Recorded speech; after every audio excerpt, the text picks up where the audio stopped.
During the last 16th century, a violent reaction against the Protestant Reformation erupted in Italy. A counter Reformation, as it was called, included its own version of Inquisition to root out all deviations from the Catholic Church. Among its victims was scientist Galileo, but an important thinker who suffered even greater uh, persecution with the Dominican and monk philosopher Tommaso Campanella. Tommaso Campanella. So, among its victims was scientist Galileo, but an important thinker who suffered an even greater persecution was to Dominican monk and philosopher Tommaso Campanella.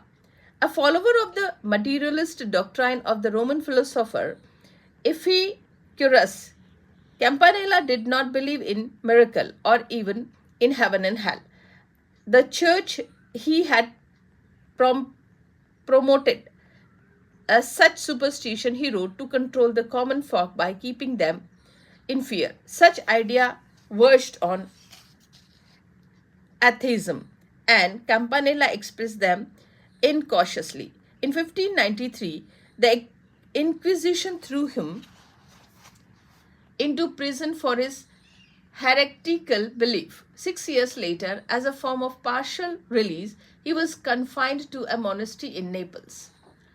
Southern Italy was controlled by Spain in that time. In the Naples, Campanella became involved in a plot to fight and throw out these invaders. His hope was to establish an independent republic based on his own ideas of utopia. The leaders of Italian Inquisition, working with their Spanish counterparts, had common imprisoned again. This time they had also tortured him to discover the true nature of his impious belief. He was subjected to the infamous La Vigila, a torture in which he was suspended by his arms in a squatting position a few inches above and seat satin with spike. The posture was impossible to sustain, and in time the victim would end up sitting on spike, which would tear his flesh at the slightest contact.